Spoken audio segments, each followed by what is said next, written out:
Okay. Part that was the weirdest. That was the weirdest screenshot because I couldn't see any of it.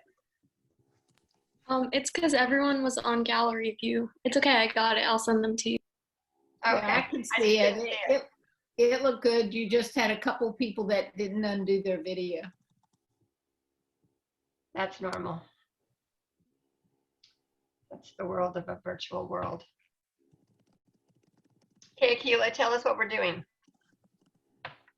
Okay. Hello, everyone. My name is Akila Yalapragada, and I'm part of the Georgia Secretary of State Student Ambassadors Program. And in honor of International Women's Day, which was last week on March 8th, our ambassador team came together to host a Women in STEM seminar for you all. And as someone who is very passionate about women empowerment and planning to pursue a career in the STEM field, I'm really excited to host this. And I know I've said this many times before, but I'm going to emphasize it again. I really hope that the future generation of young women wouldn't need to hear the words women empowerment in STEM, because there would be a proportionate representation of women across all areas in STEM. We have 3 incredible speakers working across different fields of science and technology and have some really interesting points to share about their respective fields. So our first speaker is Miss Desi Dimino. I'm not sure if she's in the meeting yet. I don't think she is, but I will just go ahead and introduce her. And if she's not here by that point, we'll move on to our next speaker. But Desi is a software engineer at Microsoft working under Windows and devices, supporting a custom database that aggregates petabytes of telemetry data. She graduated from the California Institute of Technology in 2020 with a bachelor's degree in computer science and has spent her free time serving as a teacher assistant in intro to computer science classes and volunteering with the Title IX office. In high school, she participated in programs like the NCWIT, which is the National Center for Women and Information Technology, Girls Who Code, and the First Tech Challenge. Outside of work, she likes video games, fencing, and stand-up comedy. I don't think she's in the meeting yet, but if she's not there, we will move on to our next speaker. Sai, can you, oh, actually she is in. Hi, Desi, can you hear me?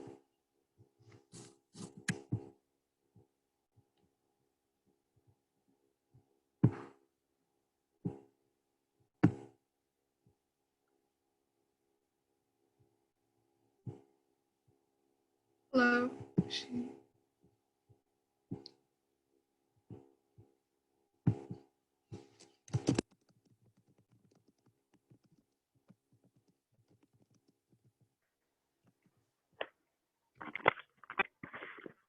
Hi.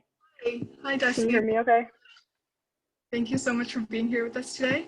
I already went ahead and introduced you, so I will be turning this over to Janice Nam, who will be moderating this segment. So Janice, if you could go ahead, and yeah, she's here. So, yeah. Hi, first of all, it's nice to meet you, Ms. Dimino. Desi, I'm not sure how I should go about it. Desi is all good.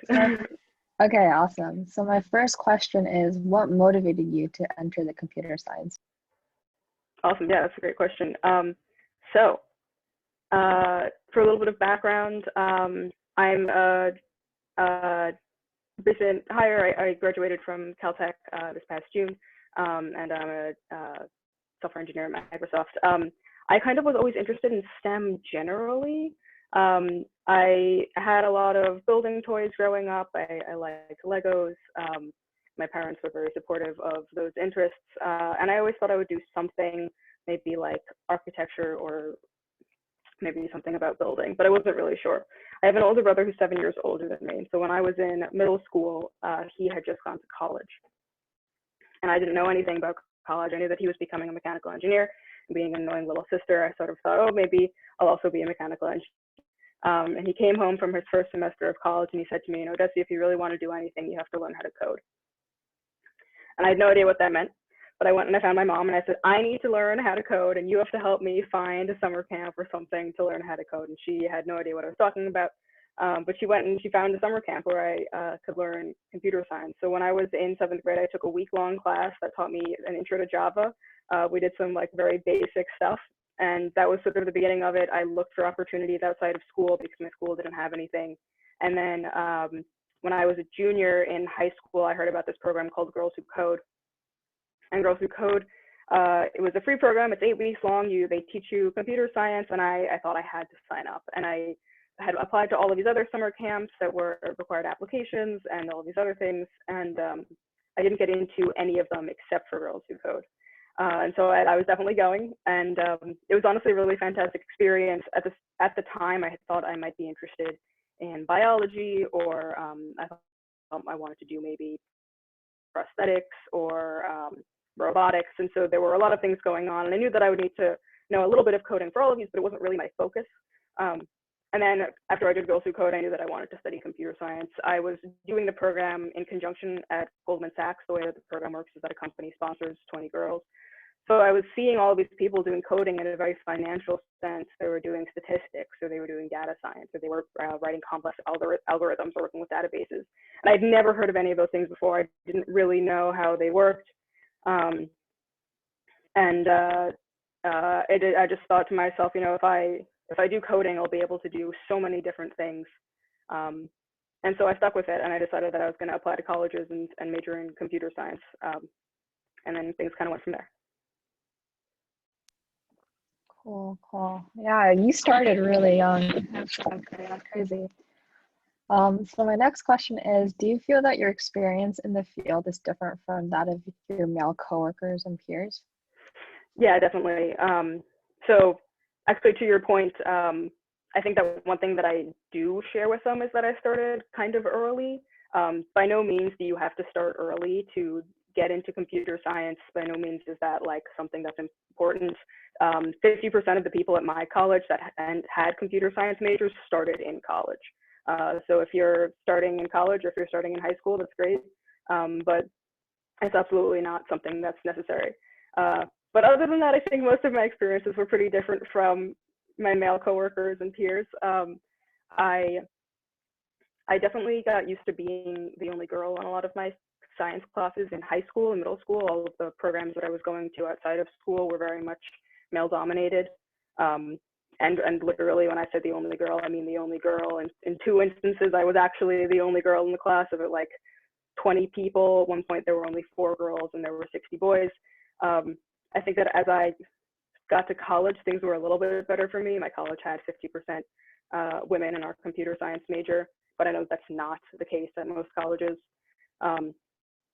I think that the main difference, other than that, I think that the main difference between me and my male coworkers is that walking into a room and being the only girl, or really even being one of a few girls, is kind of uncomfortable. And it's not a huge problem. I think that you can learn to be comfortable with it or learn to be okay with it, but it's still awkward, and it still puts you in a situation where you might not be as willing to speak up, or you might not be as willing to ask a question.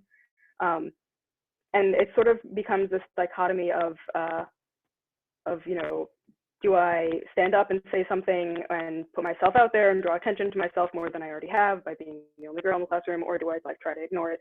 And it can be really difficult. So I think that that's weird. I think that men don't understand that that's weird. And sometimes if they get it, they can be really great allies. And if they understand that you might need a buddy, or if you can find a guy who will be a buddy for you, that's fantastic. But I think that they don't know what that feels like. And so it's just an interesting concept to sort of think about. On the flip side, something that I think is very different that the men in my field don't get is kind of the idea of like sisterhood and networking. Like I said, I did Girls Who Code. I still keep in touch with all of the girls that I did Girls Who Code with. I did a robotics team. I'm still in touch with some of those girls. It was an all-girls robotics team. Even at my internships, the women that I worked with, I'm still in touch with. And I think that men don't have that as much. Obviously, men do a lot of mentoring. We hear a lot about boys clubs and everything. But I think that these sort of inherent, sisterhood is really the word, but sort of like the inherent networking and all of that women do, and women do mentor each other in, you know, professions and outside of professions is really, really wonderful, and something that I think everyone should take advantage of, not only as a mentee, but also as a mentor. So I like to do things like this and try to give back my time and help people out and talk about my experiences. And then I also benefit from people being my mentors and older women telling me about how to survive and, you know, at work and other realms. So I think those are the big differences. Like I said, being the only woman in the world, it got kind of different after college. I'm now the only woman on my team at work. And I work with like 7 men who are all at least 4 years older than me on a regular basis. So it's definitely a little bit different. It's something that that sisterhood helps to have. So like I said, like I go to work every day, but I also have 2 best friends who also work at Microsoft with me, and we all go home and we complain together and we talk about how things are going, and that support network is really important for anything that you do, but I mean really for work, to feel like you belong there and to feel like what you're doing is okay and that you have friends who are also going through what you're going through is really, really great. Yeah, okay. I like how you said you just want to give back by mentoring other girls while you're also being mentored. Yeah. Okay, so my next question is, as someone who has plenty of experience with women empowerment and computer science, what are some changes you would like to see going forward in terms of achieving a proportionate representation of women in the STEM field? Yeah, definitely. A lot of things I'd love to see change, lots of things. This is a good question. I could talk about this for hours, but I won't take too long on it. I think that if I had to pick 2 very concrete things, the first thing that I would say is that I do want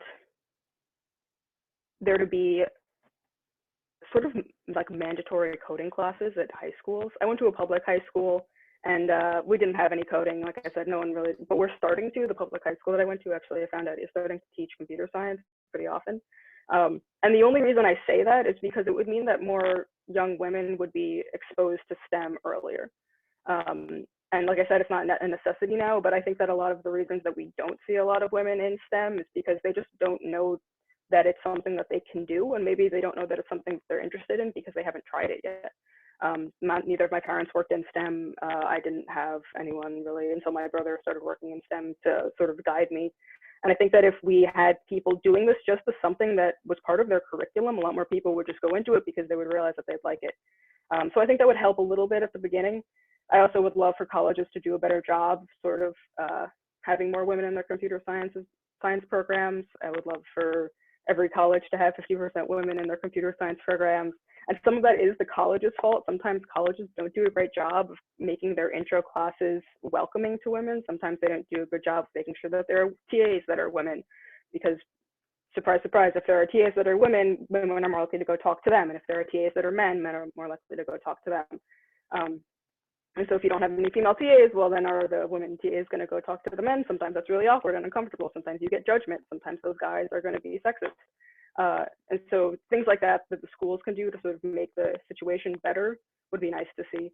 And then the last thing is interviewing, sort of for the same reasons. Technical interviewing can be really difficult. I struggled a lot with it. When I was a freshman, I think I did 40 interviews and I got 2 offers at the end of it. And each one of those interviews takes like, at least an hour of your time. This was like over the course of the fall semester. And those interviews are hard. They're really disheartening. I knew that I wanted to do computer science and I wasn't going to change fields, but there are lots of people who do these interviews and become incredibly, I guess, underconfident in their abilities. And I will say that if you don't do well at technical interviews, it does not mean that you shouldn't go into tech. It does not mean that you shouldn't do those things. It just means that it's hard and that it's a difficult field and that sometimes you struggle, and that's okay. You'll learn and you'll get better. And I think that, again, that's a process where some companies need to do better. They need to do a better job making sure that the interviewers are making the people interviewing comfortable, and they need to do a good job making sure that they're actually interviewing all of the talent that they need to be interviewing, and women. On the flip side of all of that, I will say that sometimes you do have to change a little bit to fit the system. I never ever want to tell you that you should. At the end of the day, it should be that these systems are changing and that women should be getting more representation. I don't want to tell you that you have to change and be a different person, because you absolutely shouldn't. But also at the end of the day, like, I am the only woman on my team, and sometimes I do have to change a little bit about the way that I act to make sure that I'm heard and that I'm not interrupted and that people listen to me and that my accomplishments are seen. And so there's always a kind of juxtaposition of like, how much can you change the system so that you help the people that come after you and yourself? And then also, how do you kind of tweak yourself a little bit so that you know, you're still progressing and that people are still seeing you and no one's holding you back because the system is maybe a little bit messed up. And also knowing that maybe you shouldn't have to do that, but you will because you still want to succeed and you don't want to do anything wrong. So those things are, there's a lot of things that need to change, but I think always know that like you doing anything, you promoting yourself, you taking an internship, you taking more technical classes in any part of STEM, you realizing that you like a certain part of STEM is all a step in the right direction. All of that is, it seems small, but every little bit counts. And all of that's really important for achieving a proportionate representation of women in STEM. So every little bit, every baby steps are good. So now we're going to segue onto female figures in STEM. So in your opinion, who is one notable female figure in STEM that inspires you and why? Okay, I'm gonna do two because I wanted to pick an old, or I have one that's my favorite, but I wanted to do one that was also recent. So Aydah Lovelace has a special place in my heart. If you don't know who she is, you should absolutely look her up. She is commonly called the mother of computer science, or the first computer programmer. And I think people sometimes think that name is cheesy, but it's really actually true. So Aydah Lovelace was a mathematician and a scientist. Her father was a famous romantic poet named Lord Byron. You may have learned about him in school, maybe you've seen some of his stuff. He was very fluffy and romantic, and he thought that we should all go outside and look at nature and talk about our feelings. And Aydah Lovelace's mother hated this.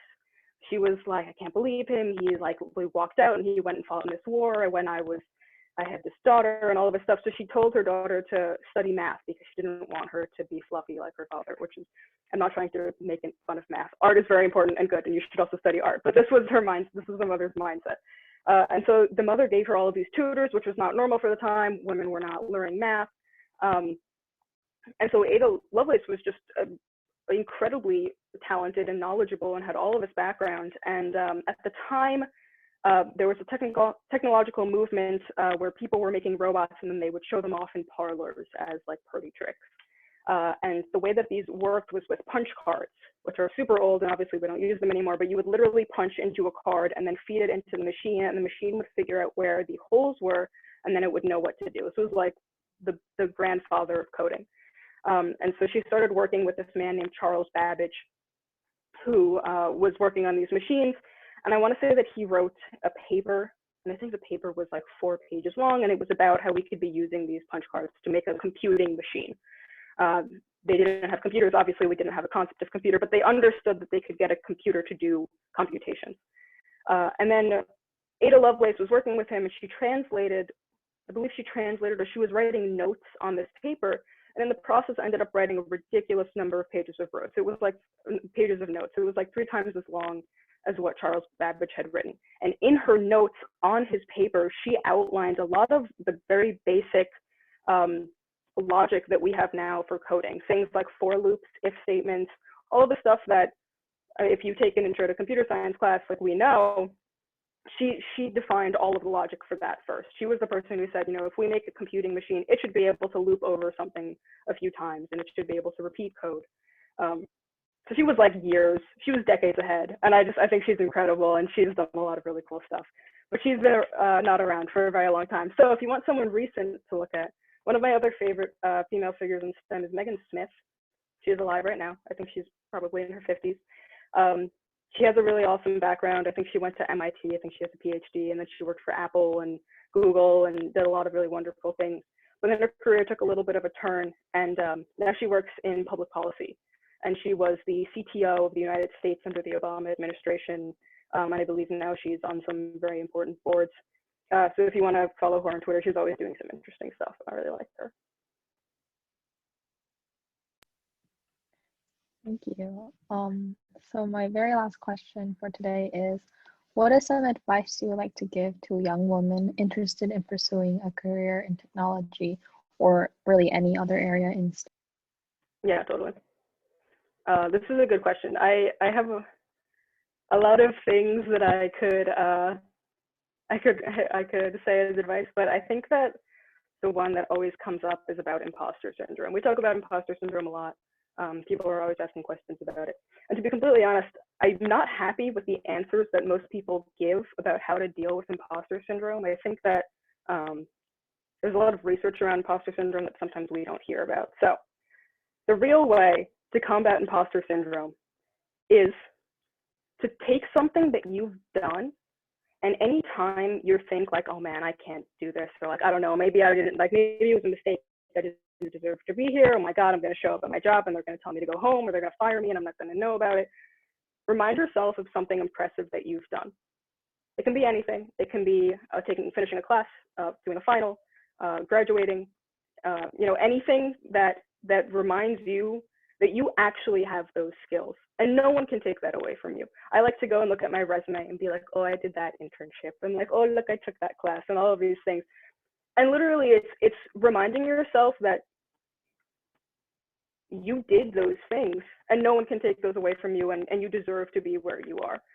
There's a lot of research about this, where if you remind a minority, any person, women, racial minorities, that they are part of that minority group right before they take a test, they freak out because they're thinking to themselves, oh my God, I'm representing my minority group, and if I do badly, everyone's going to think women are dumb, right? So if you tell a woman right before she takes a math test, you're a woman, she's going to be like, oh my God, women aren't good at math. I'm representing my whole gender, and now I'm going to do badly on this math test. And they actually do. People have done research on this. It's part of human nature.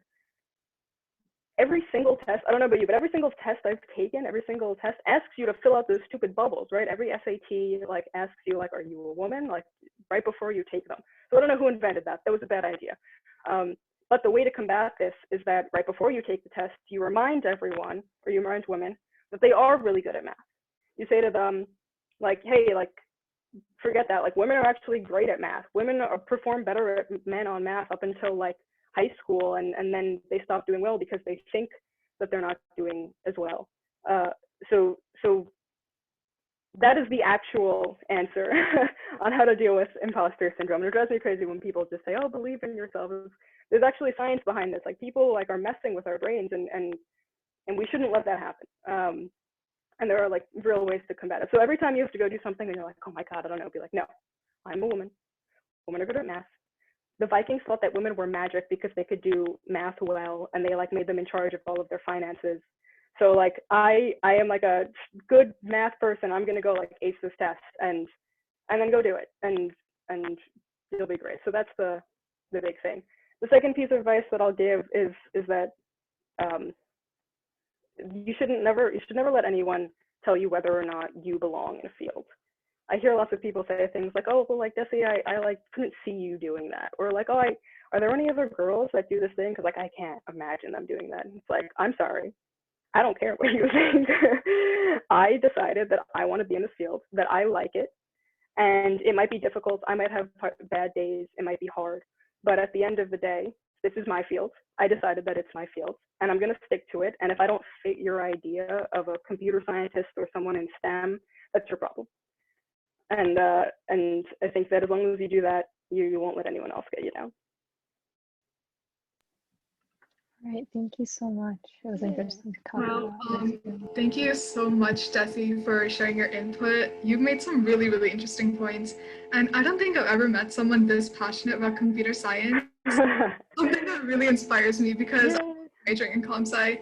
So it was an honor speaking to you today, and everything you've done, not only for yourself, but your contributions to the women in STEM community is really incredible, and I applaud you for that. So thank you for being here today. Thank you for having me. I'm honored to be here. Yeah, of course. So our next speaker is Sai Narahari. I hope I pronounced that correctly. She is currently a research intern at the University of Maryland, where she works on the Secure Public Key Infrastructure project. She also partook in a research project with a computer science professor at the University of Maryland and his team for a few other PhD and master's students for her sophomore year. She aided in the research of the linkage between abnormal breathing patterns and certain respiratory and cardiovascular health conditions.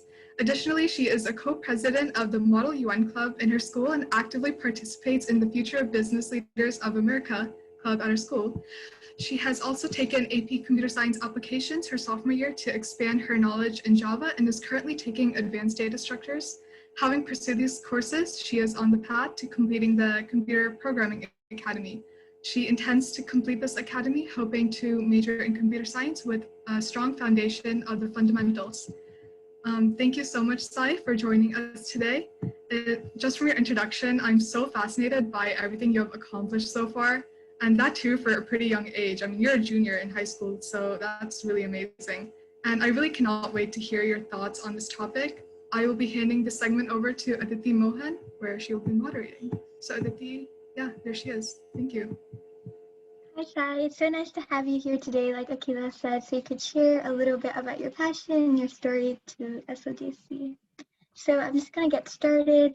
The first question we have for you is, what motivated you to enter research in computer science at a young age? Yeah, thank you so much for having me.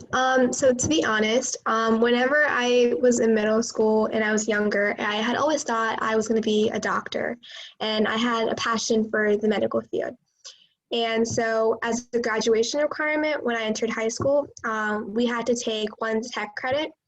So I decided to take both AP Computer Science Principles and Principles of Java Programming, which is like an introductory course to Java. So after having took these classes, my mind kind of like switched. I decided I wanted to represent like women in STEM, and I was just amazed at like all of the things that we could do using programming, and some of the people in my Java class and my AP Computer Science class really inspired me to go forth with technology and computer science. And my computer science teacher actually introduced me to an NC WIT event, and I ended up going to the event, and I was inspired more by what the woman there, and I decided that this is something that I wanted to do, and I wanted to pursue computer science. Absolutely. So it's really clear to me that you're super interested in this field, so that means a lot. And yeah, so who is one notable female figure in STEM that inspires you, and why? Sure. I think that one notable figure in STEM for me would be Marie Curie. Since she was so resistant and she decided to be known as the woman that received not one but two Nobel Peace Prizes, and was like the first professor as well at the University of Paris. Yeah, I love Marie Curie. I remember when I was little, I used to watch those little brain pop videos of her over and over again. I thought she was so cool. So our next question is, as someone who is an honored member of the National Center of Women and Information Technology, how have the opportunities you have been provided shaped you into who you are today? I am super thankful for the NC WIT. It's a really big part of my life. I received the National Honorable Mention this year and was a Maryland affiliate this year and last year. And I recently joined the Slack community, and I've met so many wonderful young women that have really inspired me to continue on my path and my journey. And there's so many opportunities that they just post on the Slack channel, whether it be like speaking engagements, college advice. There's just so many. I have yet to explore everything that is on there. And I got a job at STEM Chats, which is an organization that kind of like wants to break barriers between minorities and STEM fields. So I recently joined their team as the external development coordinator, and it's just super cool to see what we can do breaking barriers for women and African Americans and Latinas and just so many minorities in STEM. Absolutely. I think that it's so important to have a community as well to support you. Like our previous speaker was saying, having that like foundation can really just help you in your future, I think. Definitely. Okay, so what are some approaches that high school students can take to fix the gender gap in STEM? I definitely think that some things that high school students can do would be like putting themselves out there and just taking all of the classes that they can take, applying for everything that they see. Even if they don't get an application, like a job or whatever they applied for, that's okay, as long as they tried and they put themselves out there, because you never know what's going to happen. And you just really want to put yourself out there, because by putting yourself out there, you're not only taking that step forward for yourself, but you're also inspiring others to take the same step forward. Yeah, I think that sounds great. I think it's clear that you kind of just have a lot of wisdom, which is really interesting to have at like our age, really. So I think that you could really serve as an inspiration for the people here today. Oh, thank you. Yeah, of course. Okay, so our last question is, given the limited research opportunities we have as high school students, what is some advice you'd like to give students of your age that are wanting to get started in STEM research, but aren't sure where to start? So to be honest, I actually was not super sure where to start. So I applied for this program at my school. I live in Maryland. I go to Meritage High School in Howard County.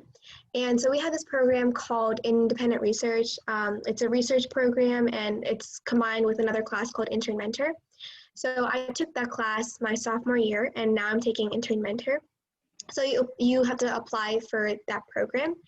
And so I decided that I wanted to do some research, and after going to the computer science event, I realized that this was, I wanted to do some research combining both my interest in the health field and in the computer science field. So I decided to do research, and I wanted to do it at the University of Maryland, since it's such a close proximity to my house. So I went to the event, and I was able to network with some professors, and I was able to get my first research opportunity there, and I researched abnormal breathing patterns and sort of like the linkage they have between cardiovascular conditions. Yeah, but I would definitely say putting yourself out there is one of the best things that you can do, and like just emailing people, networking with people is something that you definitely want to do to get research opportunities and internships, because so many professors are looking for students that are interested and just want to get themselves immersed into the field, and that's definitely something that we all can do. Well, you know, when I was reading through your portfolio and all your accomplishments on LinkedIn, I was pretty convinced that you were a college student doing like research, because wow, like just everything that you told me, like research in cybersecurity at the University of Maryland, I mean, that is incredible, and it's pretty rare for like people your age to be doing something like that. So I really do applaud you for everything you've done so far. And you know, thank you so much for being here with us today. It really was an honor speaking with you, and I hope we could get in touch later on. Definitely, thank you so much for having me. This was an awesome event, and I'm so glad I could speak here. Yeah, of course, we loved having you, and I'm sure like the female students in the crowd, they were really, really impressed by all your accomplishments. And you mentioned like how important networking and communication is and finding like what you want to do, and that's what we learn here at the Student Leadership of Johns Creek. Those are some key skills to have when you're searching for a career and just sort of building those connections. And you already have those in your toolbox, so good for you. Thank you so much. I would love speaking here. Thank you. Yeah, of course. Thank you so much. So our last speaker is from the Women in STEM organization. Her name is Ivantika Kanna. She is currently, is she here now? Yeah, she is here with us today. So our student moderators for this segment are Meher Namani and Ashu Chakragiri. So if we just had them turn their videos on.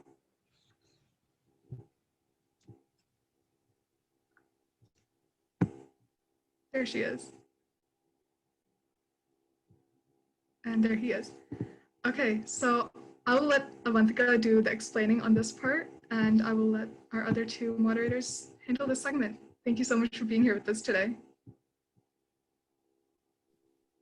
Thank you. So yeah, thank you for joining us, Avantika. It's such an honor, and we're so excited to hear some insight from you about your program.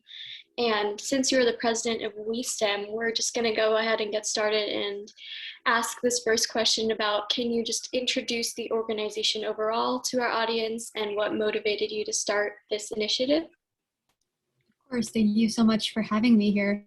I was really excited when you guys reached out, thinking, you know, I get to reach out to people in my age group, being a high school senior myself. And I think that's just something that's so important to me. And I hope that you guys also feel the same way.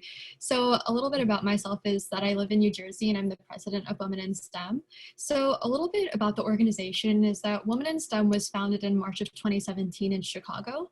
So our goal was really just to build social networks for young women interested in STEM. You know, you have so many naysayers who tell you that you can't do it, or you're a girl, maybe you should become a teacher or a housewife, and that you shouldn't really be putting yourself out there, which is an idea that I know a lot of our other panelists here have really been stressing upon. So just to kind of talk a little bit about what motivated me to start this initiative and to really hop on. So our organization was actually founded by Ananya Astana. So she's currently a college student at Yale University.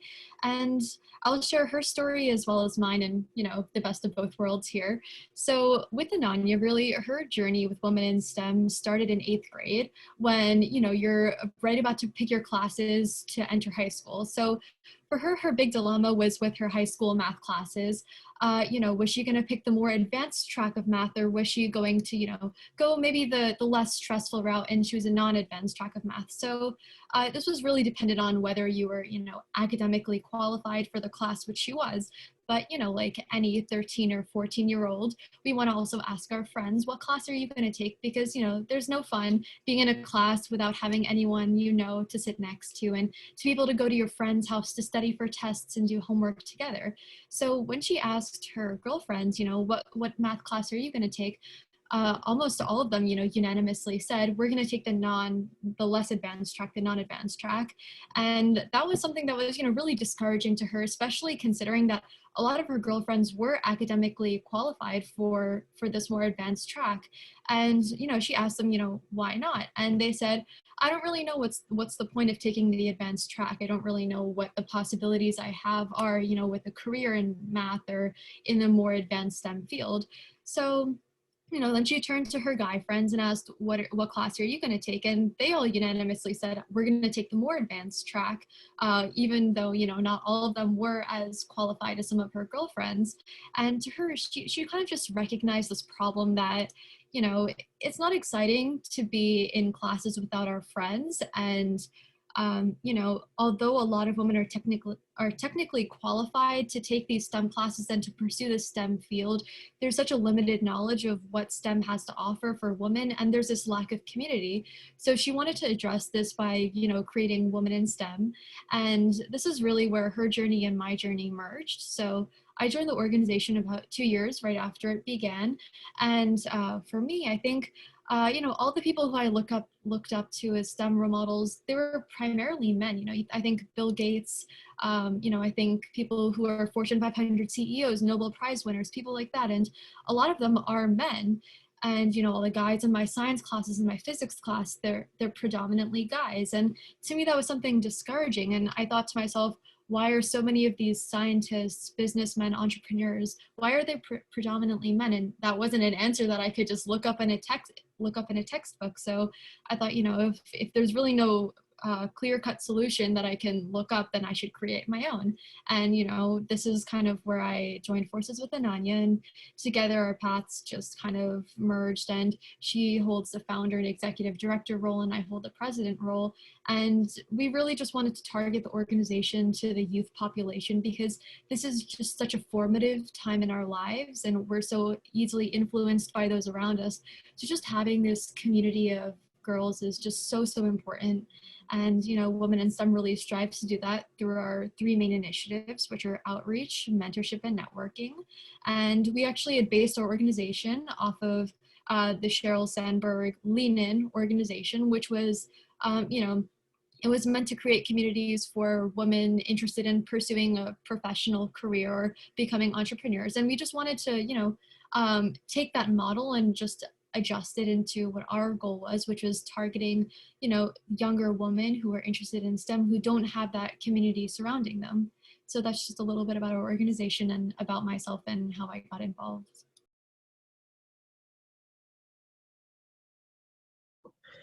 Yeah, thank you for sharing your story. So I just want to ask you, like, could you tell us about like what impact women in STEM has made on young women across the board.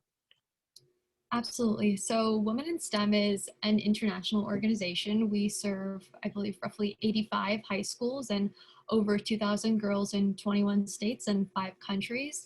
So for us, the main impact that we strive to really have is to provide opportunities for young women in STEM and to also really provide women with role models. I think that's something that we're really lacking in the STEM community. Like I have mentioned earlier, and like some of our other panelists mentioned, we see so many people who are men holding these higher position roles, and we think that okay, we see men up there, men in those higher positions, but I don't see as many women, so am I really qualified to do this? And so we just wanted to provide those role models and these opportunities that show women that you are qualified to pursue a STEM field and you really can do this despite what society is indicating otherwise. So we host our own panels such as this one, our own events, and our chapters also they're their own bubble communities there, and we try to get them as involved as possible. In the past year, due to the pandemic, we have adopted the more virtual or online environment, and it's been a bit of a blessing in disguise for women in STEM. I think that this whole idea of networking has just been so important, and through these platforms like Zoom and Google Meet, we've been able to connect with people all over the world, whether they're professionals or they're just students from other third world countries.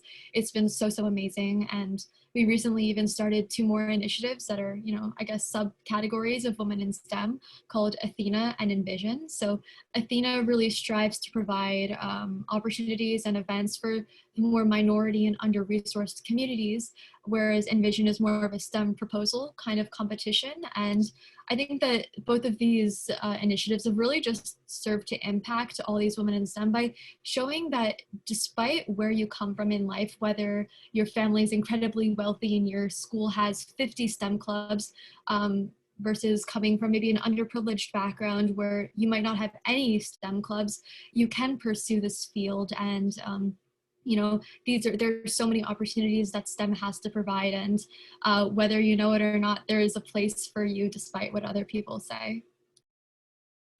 Wow. Yeah, I absolutely agree that you guys creating that platform is so very important, not only tying in people from underprivileged fields, but people from every field. And it's so amazing to hear about the impacts that you guys are having.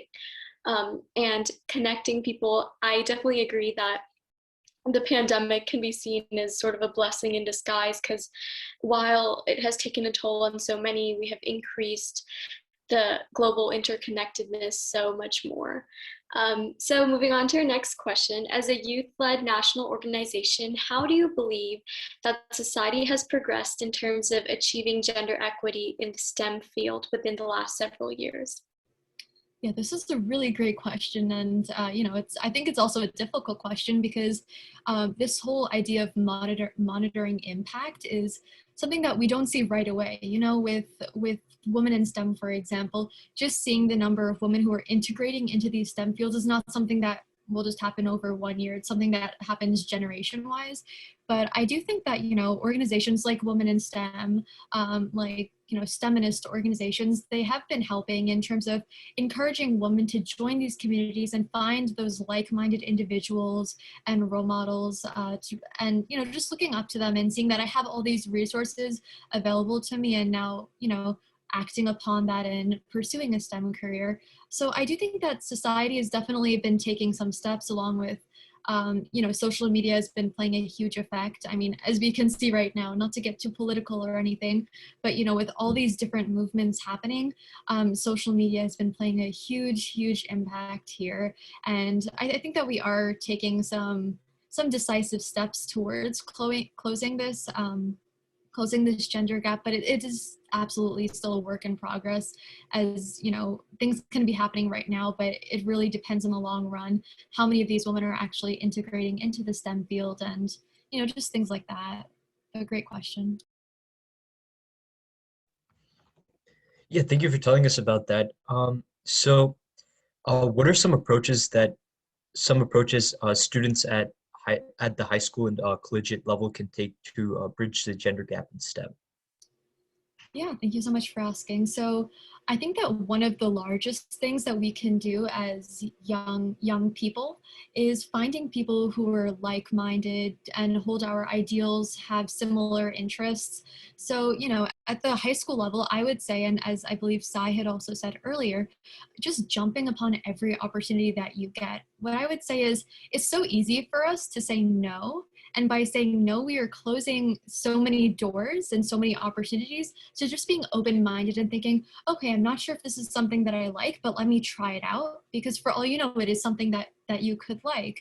Another thing I would say is also just finding role models and people to look up to, whether that's an upperclassman if you're in high school or in college, or a professor, a teacher, or a mentor. Just having someone who maybe can see the world from a slightly different perspective than you, that's so important. And it just, helps us keep our mind open, broaden our perspectives, and, take those steps into becoming a woman in STEM, or just integrating ourselves into the STEM field.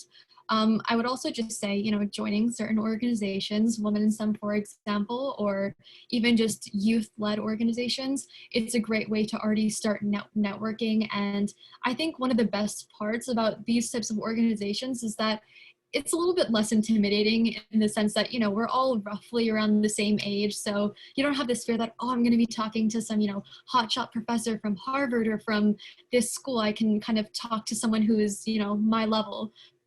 For lack of better terms. And I just think that those are two things that I would definitely do. And I guess specifically if you're in the collegiate level, I would just say, reaching out to people who are, either directly in your community or who are in younger communities, like in high school communities. I think that's really important, just because I know myself, speaking from experience, I would have loved to, have a college student or a grad school student telling me, hey, you can do this, or here are some opportunities that I did, and here's what I think might help you. So I think that, as much as as important as it is for us to be finding role models, to be inspired by, becoming role models ourselves is something that's, just as important, because, we don't want this impact to just be a one generation thing. We want it to keep continuing to happen. And that's definitely something that Women in STEM is striving to do. Absolutely. I think when you talked about just jumping for every opportunity, whether that's in Women in STEM for you guys or just in any general opportunity, it's always important to find those mentors, as we often talk about here at SLJC. And you talking about getting involved and finding that, going into our next question, what are some ways that we can get involved with your organization to help create a larger impact? Sure. So with Women in STEM, like I had mentioned, we're really targeting, young women who are interested in STEM. So I guess there are two ways that you could get involved. So the first way would be as an ambassador. So our ambassador positions, quote, quote, are, available for anyone who's at the high school level, whether you're entering as a freshman or you're in your senior year. It's never too late to become an ambassador and to really, take up this leadership position in your community and also have an impact in the larger organization. So as an ambassador, you would, set up your own school chapter, so your own school club for Women in STEM, or you can even just name it a general STEM club, and it can be open to, guys, men as well. But that would really be the first step. So, as an ambassador, you have a plethora of Women in STEM resources at your disposal. Whether it's chapter starter kits, whether it's a chapter in a box, which is our resources and as to how to run a successful chapter, and just some key tips to success, whether it's holding workshops or inviting guest speakers to your community. Those are definitely two things that you'd have access to. We also do a lot of community building and networking within our organization. So just getting connected to girls all over the country, all over the globe, as well as professionals, I think it's an excellent resource to have. And, if you're someone who is looking to get involved in the organization, you can look on our website, which is womeninstem.org, and there are multiple links that you can just click on and go through to register to become an ambassador. And if you're someone who's on the collegiate level, and if you're interested in, getting involved, and you've already passed the high school mark to become an ambassador, you can sign up as a mentor in our mentorship program. So like I said, both networking and mentoring are two things that are so important. It's really a whole give and take kind of thing. So like I had said, I really wished I had someone who could have guided me through high school. So once you're in that college level, you really are in a better position to be a mentor and an advisor to someone who's younger, still navigating those high school waters, figuring out what it is that they want to do. So, as a college student, you can become a mentor, and we would love to have you part of the organization. There's nothing better than always having more people to join, new voices, new people from different walks of life, new opinions, all those kind of things. It really creates this fresh new community. Oh, sorry.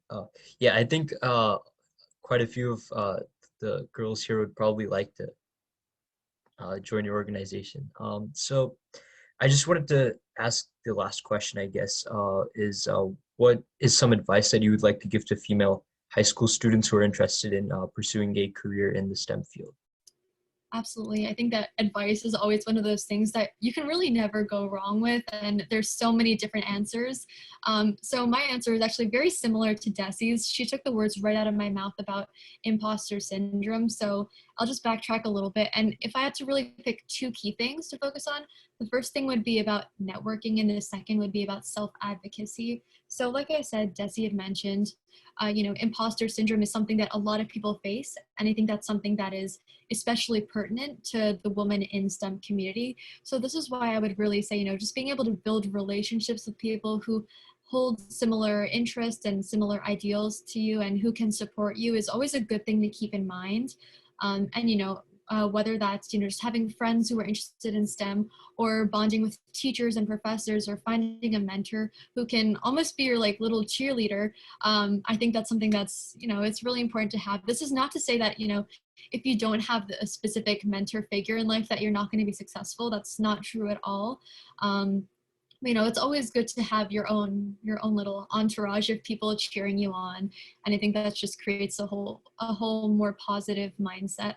And the second thing that I mentioned was just about self-advocacy. So there is no one better than yourself to really represent you. So, there are other people who can always say, oh yes, this person is qualified, but I think the most important thing to understand is that you are the person who represents yourself the best, and you are the person who can really brag about you and who knows you inside and out. So just being able to advocate for yourself, whether that's in front of teachers, whether that's in front of a hiring manager, or an interviewer, I think that's something that's so important. And the better you sell yourself, the more people will be convinced. And let's just say maybe you're not the most traditionally strong student. Just being able to advocate for yourself and sell yourself can always, cause people to really overlook the things that you may think are not as strong about you or your profile. So yeah, I think just advocating for yourself is so important. Yeah, I definitely agree with that part. Like the whole advocating for yourself. I mean, you're the one who knows yourself the best. Like no one knows you like you know yourself, right? So that's something really good to keep in mind going forward. Yeah, I was just going through your website last night and I see that you have 84 chapters across 5 countries. I mean, that's pretty incredible. Like since 2017, that's when you started the organization, right? I mean, like major props to you guys for doing that. Like that is pretty fantastic. And if you have any links or Instagram handles that you want to put in the chat, please feel free to do so. I'm sure many of the female students in the crowd would love to be a part of your organization. So if you have anything, just drop it in the chat. And that does conclude our seminar, everyone. Thank you so much for joining, and thank you to all our panelists for being a part of this webinar that we put together. It was a lot of hard work and effort, but we pulled through.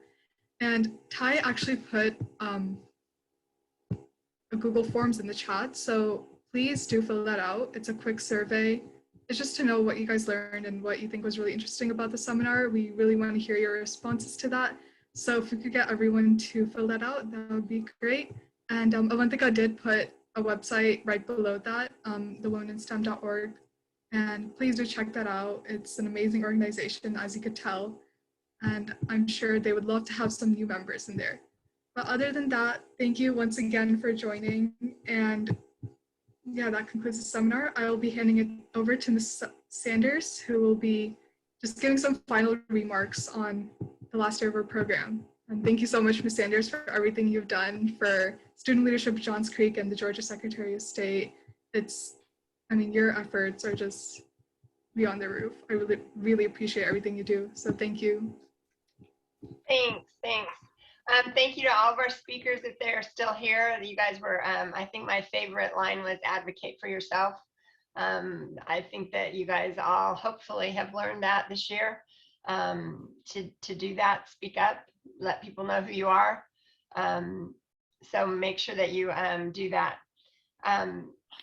I wanted to thank the Secretary of State kids that came and did this. They've had such a big role this year. And I've learned so much from how they've maneuvered in Zoom. And so I've learned a lot from them this year.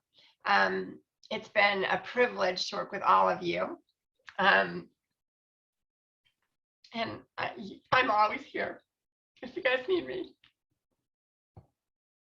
So we're not going to end it without saying one more thing. Go Saints, right? Yeah, go Saints. Even though we don't have Drew this year, I'm going to be so sad, but we'll weather on. So Mahar, can you take a group shot or a screenshot? Yeah, of course. I would just need, I'm gonna kick myself out of it. Yeah, there we go. I wanted, I think you have to go to different ones, don't you? So Yeah, no, it's good. Just everyone can turn on their video, then we can take it. Okay, everybody has to turn on their video.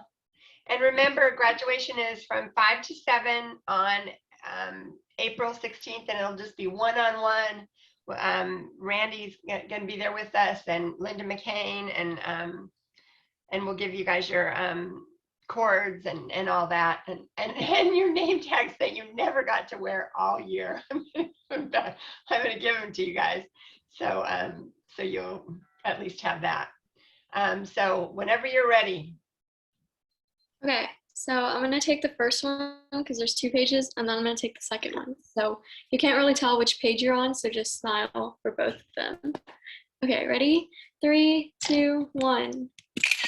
And then one more on this page. 3, 2, hold on a second. There we go. 3, 2, 1. There we go. Thank you. So before we wrap it up, does anybody have any comments, questions, anything you want to add? Anybody? Thank you, Ms. Sanders. Really gonna miss you next year. Yeah, it'll be different not going to this next year. I know, but Yeah, you guys are thank going to you. move on and up and stay in touch. Promise you'll stay in touch. I always like hearing from you guys. And remember to advocate for yourself. I really liked that. That needs to be our new motto, advocate for yourself. And you may come back and talk to the next class as the alumni. And Aditi, you spelled go wrong. G-E-A-U-X. I gotta get you guys trained. Anyway, yeah, definitely. If you guys want to come back next year and speak to the class, we'd love it. We always love whenever our kids come back and tell us, wow, that LinkedIn that you guys made me do really did work, and you know, and stuff like that. So I love hearing from you guys. And so make sure you keep in touch. Make sure you let me know where you're going to go to college. And I guess we are done. I can spend a half an hour talking to you guys about the Saints, but we won't do that. Oh, I do need 2 more people to volunteer to send thank you notes to Mr. Brooks and Mr. Stanley. Good. I can do that. Yeah. Janice, okay, Janice. Mm-hmm. And Anybody else? yeah, me. I would like to. Ashu, okay. Yeah. Me. That's like calling somebody mom. And then Akila, I'm assuming you're going to send thank you notes from your group to the Oh three yeah, that spoke. of course. Yeah. Okay, great. So thank you guys so much for all your nice little comments there, and I will see you when you guys come to the to our pandemic headquarters at Thornhill, and give you guys your cords, which you can to